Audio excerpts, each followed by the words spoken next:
Welcome दोस्तों। इस video में आपको जानकारी मिलने वाली है गर्भावस्था के दौरान यूटीआई को ठीक करने वाली एंटीबायोटिक दवाएं कौन कौन सी होती हैं, यूटीआई होने के कारण क्या होते हैं, इनमें किस प्रकार के लक्षण दिखाई देते हैं और आप इसको किस प्रकार से प्रिवेंट कर सकते हैं, उनकी संपूर्ण जानकारी इस वीडियो में आपको मिलने वाली है। तो इसमें सबसे पहले बात करेंगे यूरिनरी ट्रैक्ट इन्फेक्शन यानी मूत्र मार्ग में संक्रमण होने के होता क्या है मेनली और इसके कारण क्या होते हैं, इसके सिम्टम्स क्या दिखाई देते हैं। तो इसमें सबसे पहले बात करेंगे यूटीआई। यूटीआई को अदर नाम से भी जाना जाता है जिसको बोला जाता है ब्लैडर इन्फेक्शन यानी मूत्र मार्ग जो होता है यानी जहाँ पे पेशाब की थैली जिसको बोल सकते हैं उसमें इन्फेक्शन हो जाता है। ये इन्फेक्शन जो कि यूरिनरी ट्रैक्ट होती है यानी जो मूत्र मार्ग के रास्ता होता है वहाँ पे बैक्टीरिया का इन्फेक्शन होने की वजह से वहाँ पे सूजन आने लगती है और ये केस उस समय ज़्यादा हाई रिस्क होता है जब कोई प्रेग्नेंट लेडी होती है जो कि 6 वीक से लेकर 24 वीक तक के बीच में अगर वो इंटरकोर्स करती है या उसमें यूटीआई यानी उसमें बैक्टीरियल का इन्फेक्शन हो गया हो तो उस समय उसको काफ़ी ज़्यादा हाई रिस्क होते हैं यूटीआई की प्रॉब्लम होने के। वहीं अगर बात करें ड्यूरिंग प्रेगनेंसी के दौरान तो प्रेगनेंसी के दौरान यूटीआई की प्रॉब्लम सबसे कॉमन प्रॉब्लम होती है, मतलब ये ज़्यादातर चांस होता है कि उस महिला को यूटीआई हो सकता है क्योंकि इसमें क्या होता है जो ब्लैडर होता है और जो यूटेरस होता है, यूटेरस हमेशा ब्लैडर के ऊपर रहता है। अब धीरे धीरे जब बच्चे का डेवलपमेंट होने लगता है तो यूटेरस का साइज बढ़ने लगता है और वो प्रेशर डालने लगता है ब्लैडर पे।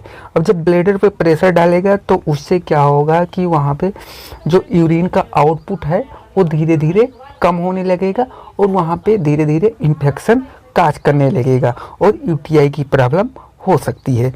अगर हम बात करें सिम्टम्स क्या क्या अपीयर होते हैं यानी इसके जो मेनली सिम्टम देखे गए हैं मूत्र मार्ग में इन्फेक्शन के वो भी प्रेगनेंसी के दौरान वो पेन और बर्निंग व्हेन यूरिनेशन, जब वो बाथरूम करने जाएगी तो उसको पेन हो सकता है और उसके साथ साथ जलन भी हो सकती है।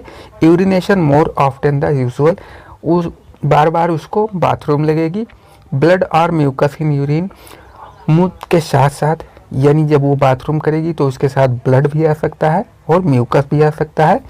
क्रैम्पिंग और पेन इन लोअर एब्डामन, उसके लोअर एब्डामन एरिया में काफ़ी ज़्यादा खिंचाव हो सकता है, ऐंठन हो सकती है और दर्द हो सकता है। पेन ड्यूरिंग इंटरकोर्स, अब जब वो सेक्स करेगी तो उसको काफ़ी ज़्यादा पेन होगा। चिल फीवर, उसको ठंड लग के बुखार भी आती रहेगी। Change in the amount of urine, यानी जितना यूरिन पहले पास करती थी उसके कंपेरिजन कम यूरिन पास आउट होगा। पेन, प्रेशर और डिस्कम्फर्ट इन ब्लैडर, उसका जो ब्लैडर है यानी यूरिनरी ब्लैडर है जिसमें यूरिन इकट्ठा होता है उसमें पेन भी रहेगा और जब वो प्रेशर लगाएगा तो हो सकता है उसको काफ़ी ज़्यादा उस समय और ज़्यादा पेन होने लगे बाथरूम करते समय। Foam and strong smelling of urine, urine की गंध जो है वो काफ़ी ज़्यादा बदबूदार रहेगी। तो ये कुछ सिम्टम्स अपीयर होते हैं, इनके सिवा भी कई सारे सिम्टम्स और अपीयर होते हैं प्रेगनेंसी के दौरान यूटीआई में। अगर हम इसके मेनली काज की बात करें तो चेंज योर बॉडी, उस समय क्या होता है कि जो महिला होती है उसकी बॉडी धीरे धीरे चेंज होने लगती है क्योंकि उसमें कई सारे चेंजेज होने लगते हैं।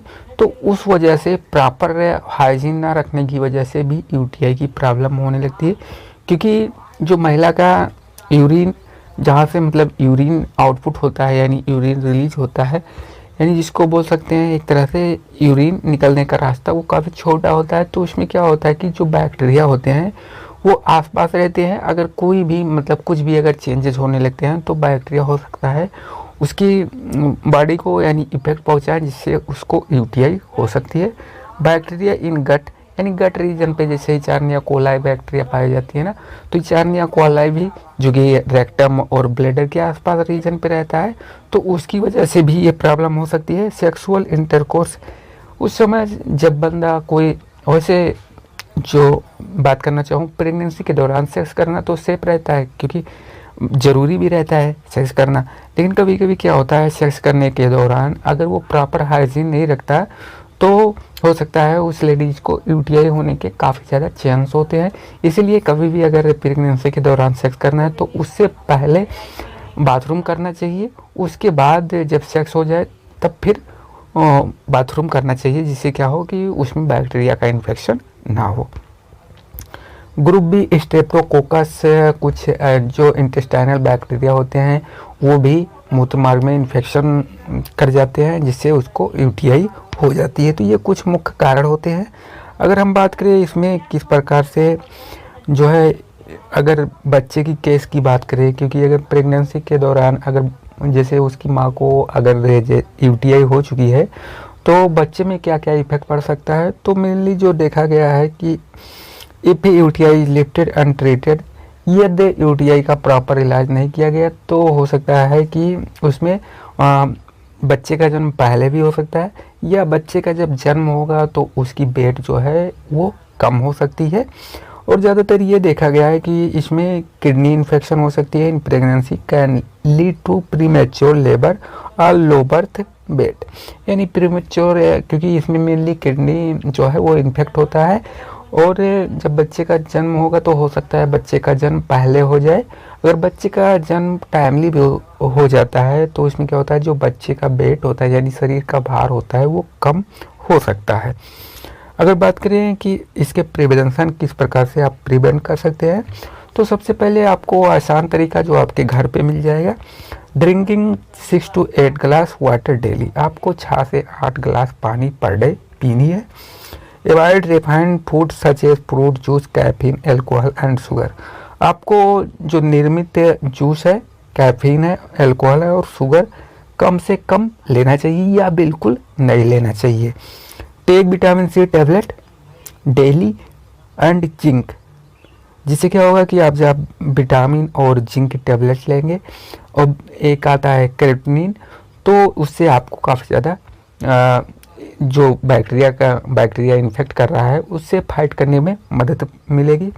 Make sure to urinated before after intercourse, और हमेशा ये ध्यान रखना कि अगर आप प्रेगनेंसी के दौरान सेक्स करना चाहते हैं तो आपको पहले बाथरूम कर लेना चाहिए, उसके बाद सेक्स के बाद भी आपको एक बार बाथरूम कर लेना चाहिए। Do not wear tight pants, ज़्यादा टाइट पैंट भी नहीं पहनने चाहिए। तो ये कुछ प्रिवेंशन थे। अगर हम बात करें इसके ट्रीटमेंट की, तो इसके मेनली जो ट्रीटमेंट की जाती है उसमें एंटीबायोटिक का ट्रीटमेंट किया जाता है, जो कि 3 से लेकर 7 डे तक की जा सकती है। सीवियरिटी के आधार पर इस मेडिसिन का उपयोग किया जाता है। तो इसमें जो मेडिसिन उपयोग की जाती है वो हो सकता है एम्फिसिलिन या एमॉक्सिलिन, ये दोनों में से कोई एक मेडिसिन यूज कर सकते हैं। अदर एंटीबायोटिक की बात करें तो हो सकता है एमॉक्सिलिन एंड पोटेशियम कार्बोनेट टैबलेट आती है, इसका भी उपयोग कर सकते हैं, या तो जेंटामाइसिन की इंजेक्शन आती है, इसका भी उपयोग कर सकते हैं। अगर हम अदर ट्रीटमेंट की बात करें तो अदर एंटीबायोटिक ट्रीटमेंट जिसमें नाइट्रोफ्लोरेंटाइन सस्टेंस रिलीज टैबलेट आती है, जो कि काफ़ी ज़्यादा यूजफुल मानी जाती है। अगर दर्द भी हो रहा है, जैसे कि पेट में दर्द हो रहा है, तो वहाँ पे डोटावेरिन की टैबलेट आती है, उसका उपयोग कर सकते हैं। अदर एंटीबायोटिक की बात करें तो आप जेंटा इंजेक्शन दे सकते हैं, ये सिर्फ ट्रेक्जोन दे सकते हैं, सिप्रोऑक्सिन दे सकते हैं, इन मेडिसिन का उपयोग कर सकते हैं। इन मेडिसिन की और जो है वो 3 से लेकर 7 दिन तक उपयोग किया जा सकता है किसी भी एंटीबायोटिक का। तो दोस्तों, आई होप ये जानकारी आप लोगों को अच्छी लगी हो। अगर ये जानकारी आप लोगों को अच्छी लगी हो तो हमारे चैनल को सब्सक्राइब जरूर कर लीजिए। अगर ऐसे वीडियो और चाहिए तो हमें कमेंट करके ज़रूर बताएं। थैंक यू दोस्तों।